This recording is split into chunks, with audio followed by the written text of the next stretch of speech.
Assalamualaikum. Ketemu lagi sama aku, Rini di Ukraina. Gimana kabarnya? Semoga kabar baik, sehat selalu, dan selalu dilancarin rezekinya. Amin. Oke guys, di video kali ini aku bakalan share sama kalian pengalaman aku hamil dan lahiran sesar di Ukraina. Kenapa? Karena sebelum aku melakukan operasi sesar, aku tuh banyak lihat-lihat video YouTube yang operasi sesar gitu loh. Dan ternyata yang aku alamin setelah operasi sesar sendiri di Ukraina itu tuh beda banget sama video-video yang aku lihat selama hamil, guys. Jadi kalau kalian pengen tahu operasi sesar di Ukraina itu seperti apa, kalian harus tonton. Tapi sebelum aku masuk ke proses operasi sesarnya, aku mau share sama kalian kehamilan aku, proses kehamilan aku ya. Jadi guys, pertama kali, karena aku ini baru pertama kali hamil ya, aku tuh nggak pernah mengira kalau ternyata hamil itu membutuhkan banyak sekali tes dan cek ya, kayak gitu loh. Misalnya tes darah, cek lab, habis itu USG. Kalau USG aku tau lah, tapi kalau masalah tes darah terus yang cek macem-macem di dalam tubuh itu aku belum pernah tahu dan nggak mengira bakal ada gitu-gituan guys. Dan kalau dipikir-pikir, hamil itu memang harus butuh dana ya. Jadi kita nggak ada budget atau nggak ada dana terus hamil gitu. Oh my god, ternyata aku salah kaprah. Ternyata hamil itu banyak sekali hal-hal yang harus dipersiapkan. Oke, aku akan langsung aja. Jadi basically di Ukraina itu kalau ibu hamil dan akan melakukan tes darah atau cek lab atau USG itu tuh gratis guys. Jadi kalau kalian pergi ke government clinic ya, jadi rumah sakit yang punya pemerintah itu kalian gratis. Tapi kalau kalian pengen yang berbayar itu ada, itu namanya kayak private clinic gitu loh. Tapi kadang kalau di klinik pemerintah itu kita bisa ketemu dengan orang yang kurang baik dalam menservis, karena mentang-mentang kita gratis ya dan gak bayar, jadi mereka servisnya atau ngebantuin kita tuh semaunya, sesuka dia gitu loh, tanpa SOP kayak gitu kan. Sometimes kita tuh nggak beruntung ya bisa ketemu dengan orang-orang seperti ini. Tapi kalau kita beruntung, kita juga bisa ketemu dengan orang-orang baik yang benar-benar memperlakukan kita dengan baik tanpa memandang lu gratis atau bayar kayak gitu.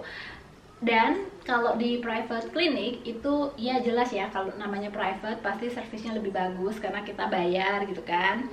Dan ya waktu itu aku pilih di klinik private karena suami aku bilang dulu dia punya anti atau bude gitu ya, dia punya bude, habis itu periksa sesuatu, periksa darah gitu, periksanya di klinik government dan hasilnya kayak fine-fine aja, baik-baik aja gitu, tapi badan dia itu nggak baik gitu guys.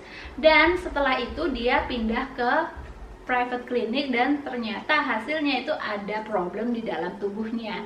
Nah hal itu diinget-inget terus sama suami sampai sekarang. Jadi suamiku itu agak kayak trauma gitu untuk ke klinik pemerintah karena mungkin bisa terjadi hal-hal yang nggak diinginkan. Misalnya kamu ada masalah, mereka bilang nggak ada masalah kayak gitu kan. Dan ternyata orang hamil itu emang harus punya dana dan budget ya guys, karena aku bener-bener nggak tahu dan nggak mengira bakalan keluar dana yang nggak sedikit kayak gitu. Tapi kalau kita pilih ke yang kliniknya pemerintah nggak apa-apa sih karena gratis ya. Dan di Indonesia pun setahu aku itu kayak tes darah, lahiran itu juga gratis kan ya guys.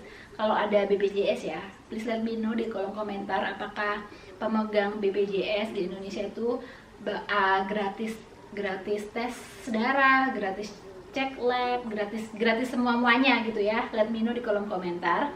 Tapi kalau di Ukraina itu nggak ada kartu guys, nggak peduli kamu ada duit atau orang kaya gitu ya, atau orang pas-pasan, itu tetap gratis. Dan selanjutnya sekarang aku bakalan masuk ke operasi sesar.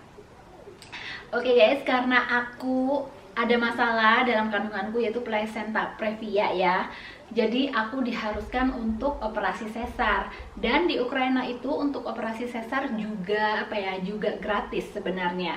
Tapi kalau gratis kalian nggak bisa menentukan siapa aja yang bakalan ngerjain kalian, maksudnya mengoperasi kalian gitu loh.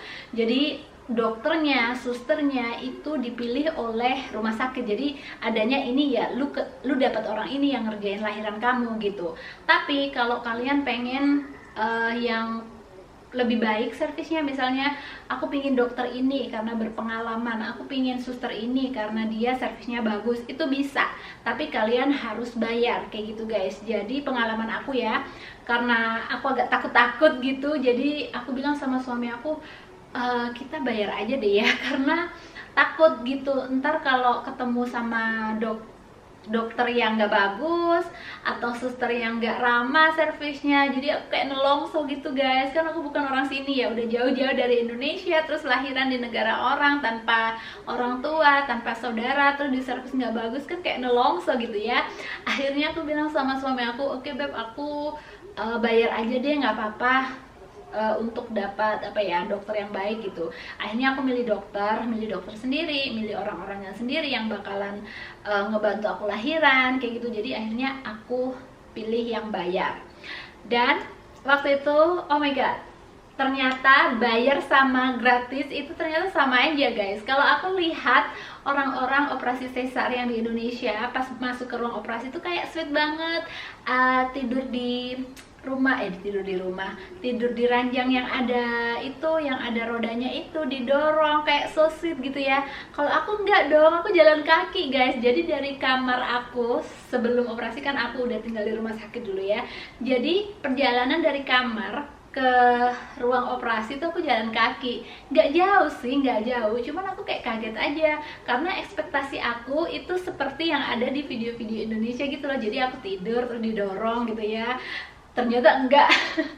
Ternyata aku jalan kaki, dan habis itu kayak satset gitu, aku dimasukin ke kamar. Habis itu suami aku nggak boleh masuk guys, dan ekspektasi aku juga suami aku itu boleh masuk nemenin aku, karena aku lihat video-video operasi sesar tuh kayak suaminya nungguin istrinya gitu loh, ya nggak sih? Setahu aku ya. Kalau temen-temen ada yang operasi sesar juga dan ditungguin suami, let me know di kolom komentar. Jadi waktu itu aku operasi, dimasukin ke ruang operasi ya, habis itu langsung tanpa babi bu, langsung lu cepot baju, pasang ini pasang itu, saset banget guys, seriusan. Jam 10 itu bener-bener jam 10 tank, saset.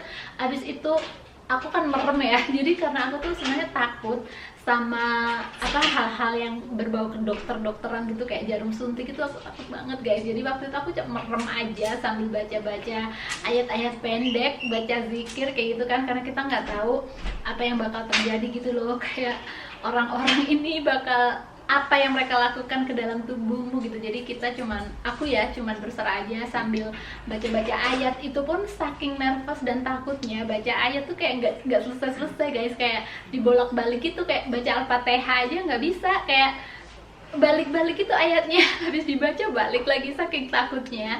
Dan setelah itu aku kayak disuntik-suntik lah ya, disuntik di sini. Habis itu pokoknya ya merasakan hal-hal itu semua, dan aku itu merem guys.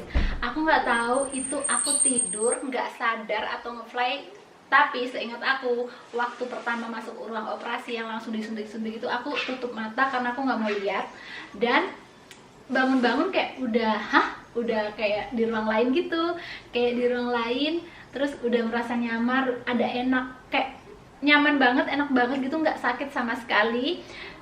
Dan aku kayak bingung, aku tidur atau gimana ya, karena dokter aku tuh, dokter yang ngebantu aku lahiran itu sempet moto aku sama Danilo pas lahiran. Jadi first touch ya, jadi diambil dari rahim, terus masih ada sisa-sisa air ketuban gitu, dideketin ke muka aku, difoto gitu. Aku nggak tahu itu aku melek atau tidur atau nggak sadar, kayaknya aku ngefly deh, karena mata aku tuh aku kayak nggak nutup rapet gitu, jadi kayak gini. Aku lihat dari fotonya kayaknya aku ngefly gitu, karena dokternya bilang dia kasih aku bius itu separoh, jadi nggak full. Kayaknya aku emang ngefly ya, karena orang bilang kalau lu operasi lu melek, jangan merem gitu. Tapi aku tetap merem guys, karena aku takut.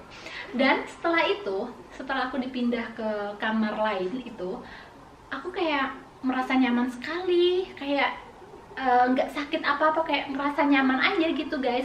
Terus bisa jalan kaki, hari pertama tuh aku bisa jalan kaki, bisa gendong Danilo. Jadi aku nggak merasakan kayak kebanyakan pengalaman ibu-ibu ya yang operasi hari pertama tuh dipasangin kateter, terus belajar miring kanan, miring kiri. Itu aku nggak sama sekali. Jadi hari pertama itu aku pipis tetap pipis, nggak pakai kateter. Abis itu aku bisa jalan, nggak belajar miring kanan, miring kiri. Itu aku nggak belajar guys. Dan ternyata besokannya aku mulai merasakan kayak yang sakit-sakit gitu. Aku mulai merasakan perut aku tuh kembung kayak kembung, gak nyaman banget gitu, gak enak banget, dan bisa jalan juga tapi kayak nenek-nenek gitu. Jadi baru merasakan kesakitan operasi sesar itu hari kedua gitu. Terus aku tanya sama Pak Subeb, aku hari pertama kemarin enak kok, hari kedua gak enak ya kayak gitu. Ternyata hari pertama setelah lahiran itu dokter suntikan aku painkiller guys, jadi aku nggak merasa apa-apa, jadi aku bisa jalan kaki hari pertama. Nah hari kedua itu baru kayak ya merintih gitu ya, kayak nenek-nenek bongkok gitu pas jalan.